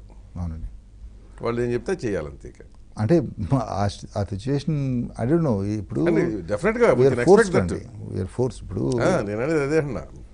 when you look at pharma companies, how it mergers happened, when you look at all other industries, ఇప్పుడు స్లోగా ది హెల్త్ కేర్ అనేది కూడా ఇట్ ఈస్ బియాండ్ పెద్ద బిజినెస్ అయింది అసలు. యాక్చువల్లీ ఇండివిజువల్స్ అయిపోతున్నారు. అదే beyond individuals it has become a big international business. And difficult to sustain individual to. ఇంతకుముందు ఒక హాస్పిటల్ కడతానండి. ఇప్పుడు నేను అనుకో మాకు 9-10 హాస్పిటల్స్ ఉన్నాయి. I mean personally I don't like my son to manage this hospitals. ఎందుకంటే it is not easy game అండి. Number 1, tomorrow whether it's 5 years or 10 years later, either we have to list it and public పోయేసి మనం manage చేయడమా, లేకుంటే ఎవరైనా aligned partner ఎవరైనా చేయడం అనేది ఉంటుంది. ఎందుకంటే నేను 5-10 ఏళ్ళు పని చేయగలనండి. బియాండ్ దట్ ఏంటి అంటే మనం కాబట్టి నేను ఆలోచించిన రెయిన్బోది ఇది first successful children's hospital in the country. మనం చేయగలంత చేసి మనం ఇది లిస్ట్ మనకి సామర్థ్యం ఉంటే లిస్ట్ చేయడం, రన్ చేయడం, లేకపోతే ఎవరైనా aligned partner who has got a passion to do this అంటే వాళ్ళ చేతుల్లో పెట్టడం, మనకు పెళ్లి చేసి అమ్మాయిని పంపించినట్టు అలా చేద్దామని నా ఉద్దేశం అండి. అంటే మీ బ్రదర్ గ్లోబల్ హాస్పిటల్లో అమ్మేశారు కదా మెజారిటీ స్టేక్. అవునండి. అట్లా మీరు ఏమైనా ఆలోచన చేస్తున్నారా? అండ్ ప్రస్తుతానికి లేదండి. అంటే whatever people say it's నేను ఐ కంటిన్యూస్ టేక్ ఒపీనియన్స్ అండి. People say that you're doing well. I think you positioned yourself well. Don't be in a hurry. Don't be in a hurry. And you still, have got an age to go. Okay. 6-7 years తర్వాత మీరు అప్పుడు మనం evaluate చేయొచ్చు. Okay. List చేస్తే at least మీకు కూడా ఓపిక అయింది చాలే ఇంకెంతకాలం అన్న ఒక ఫీలింగ్ వచ్చినప్పుడు. అవునండి. అవును, ఇప్పుడు మేము దాదాపు 15-16 గంటలు పని చేస్తాం. అదే తర్వాత ఎన్ని రోజులు చేస్తాం తెలియదు కదండి. డెఫినెట్గా అంతే కదా, జీవితాంతం పరిగెత్తలేం కదా. అవునండి. మనకి కొంత రెస్ట్ కావాల్సి వస్తుంది కదా, ఏ బాడీకి అయినా సరే. ఇప్పుడు మీకు పొలిటికల్ రిలేషన్స్ ఎక్కువ కదా, మరి మెల్లిగా పాలిటిక్స్లోకి వచ్చే ఆలోచన ఉందా? లేదండి, అసలు లేదండి. నాకు నా కోసం అడుక్కోవడం చాలా కష్టం అండి. చాలా మొహమాటం. నేను కాలేజీలో కూడా జనరల్ సెక్రటరీ నిలబడ్డారంటే నేను చెప్పాను, మీరు అందరి కోసం బెగ్ చేయమంటే చేస్తాను కానీ నా కోసం నేను చేయలేను. నాకు కష్టం అండి అది. అసలు ఐడియా లేదండి నాకు. అంటే నేను ఎప్పుడు కాబట్టి అందరూ తెలుసండి, అందరితో మంచిగా ఉంటాను, అది ప్రాబ్లం లేదు. I converse with everybody. ఈ పార్టీ ఆ పార్టీ తేడా లేకుండా అందరితో ఫ్రెండ్లీ లేదండి. మాకు యాక్చువల్గా ఫస్ట్ చంద్రబాబు నాయుడు గారు మా హాస్పిటల్ ఇనాగ్రేషన్ చేసినప్పుడు ఆయన అప్పుడే చెప్పారు, సో ఇది చాలా చిన్నగా ఉంది, చాలు, చాలా పెద్దగా కట్టాలని. So whenever I see my tell him sir become this big అని. సో రాజశేఖర రెడ్డి గారు మా హాస్పిటల్ ఇనాగ్రేట్ చేసాడు, ఎక్స్పాండ్ చేసిన తర్వాత వచ్చి ఆయన బాగా తెలుసు అండి, ఎందుకంటే నాకు చిన్నప్పటి నుంచి తెలుసు. ఆయన నేను మెడ్రాస్లో ఉన్నప్పుడు కూడా ఒకసారి కనిపించి, చదువుకొని వచ్చేవా సినిమాలు చేసిన వచ్చేవా, బాగానే ఉన్నావు కదా, సినిమాలో పోవచ్చు కదా, అది బెటర్ కదా అన్నాడు. సిఎంకే రెడ్డిని కామన్ ఫ్రెండ్ ఉన్నాడు. సో తర్వాత వాళ్ళ గ్రాండ్ చిల్డ్రన్ అంతా జగన్ గారు, షర్మిల గారు, వాళ్ళ పిల్లలు కూడా నేనే చూసేవాడిని. అలా బాగా పరిచయం అన్నమాట. తను హాస్పిటల్ ఇనాగ్రేషన్కి వచ్చి చూసి ఈ గాట్ కన్సర్న్, ఈ సాయంకాలం ఇంటికి రా అన్నాడు. ఇంటికి వెళ్తే ఎంత పెట్టావా అన్నాడు. 30 crores అయిందన్న, 30 కోట్లు అయిందన్న ఫస్ట్ ఎక్స్పాన్షన్. అంటే ఆలోచించావా, జరుగుతుంటావా అన్నాడు. లేదన్నా, ఈరోజు మేము రాష్ట్ర 6-7 ఏళ్ళ నుంచి పనిచేస్తున్నాం కదా, ఒక బిడ్డను సేవ్ చేసుకోవాలంటే నిజామాబాద్ నుంచి కానీ, ఆదిలాబాద్ నుంచి కానీ, కడప నుంచి కానీ వస్తున్నారు ఇప్పుడు. So people are looking at it, అందుకని నాకు ధైర్యం ఉంది అని చెప్పాను. ఇంత ఇంటెన్సివ్ కేర్లు పెట్టావు. తర్వాత నేను ఎక్కడ కనిపించినా కానీ పిలిచి అడిగేవాడండి, ఫైనాన్షియల్గా బాగుందా అంటే బ్యాంక్ లోన్ కడుతున్నావా, ఓకే అని రైట్ అని అడిగేవాడు. అంటే తర్వాత ఇప్పుడు దగ్గర ఇప్పుడు మన కవిత గారు కానీ, రామ్ గారు కానీ, వీళ్ళ పిల్లలు కూడా ఇక్కడ డెలివరీ కావడం. సో వీ హ్యావ్ దానివల్ల పరిచయాలు ఎక్కువ వచ్చింది. అది అందరికీ పిల్లలు ఉంటారు కనుక ఏదో టైంలో గ్రాండ్ చిల్డ్రన్ వస్తే ఇంకా ఎక్కువ రిలేషన్స్ ఉంటాయి. గ్రాండ్ చైల్డ్ వచ్చిన తర్వాత ఇంకా ఎక్కువ అవుతుంది. కరెక్ట్ అది. సో ఫైనల్గా ఏంటి మీకు, అంటే ఈ హాస్పిటల్ ఒక్కటేనే ఆశయం, ఇంకేమైనా ఉన్నాయా? లేదండి, ఇంతవరకు మాకు అంటే తెలిసి తెలియకుండా దీనిలో వచ్చామండి, చేసాము, కొంత అందరూ అప్రిషియేట్ చేసినారు. సో తర్వాత మనకి ఎనర్జీ ఉంది, కొంచెం ఆపర్చునిటీస్ ఉన్నాయి, బిల్డ్ చేస్తున్నాం అంటే. తర్వాత నాకు ఇంత స్పెసిఫిక్గా గోల్స్ అనేవి ఏమి లేవండి. And I like my friends.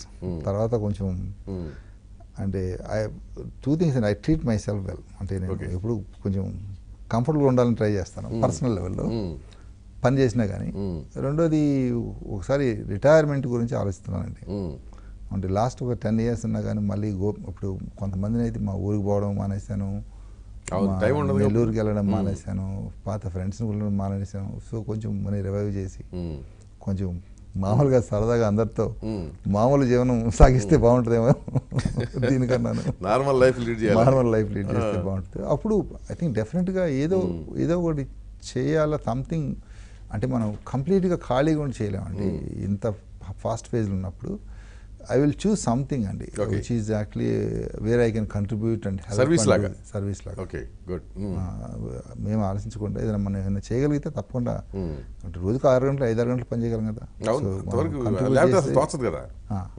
Definitely I like little bit of కొంచెం అగ్రికల్చర్ కొంచెం ఇంట్రెస్ట్ ఉందండి. దాన్ని ఎంతవరకు చేయాలా అది ఆలోచిస్తున్నాం. మా తమ్ముడితో మాట్లాడుతున్నాను. రాజశేఖర రెడ్డి సినిమాల్లో ఇంట్రెస్ట్ ఏం లేదా? లేదు, సినిమా యాక్చువల్గా ఇంట్రెస్ట్ అంటే సినిమాలు బాగా చూస్తానండి. బాగా చూసి నేను యాక్చువల్గా నాకు తెలిసిన వాళ్ళకి ఇప్పుడు మహేష్ గారికి కానీ, తారక్ కానీ, ఎవరికి అందరికి మెసేజ్ పెడతానండి. My opinion message పెడుతుంటాను.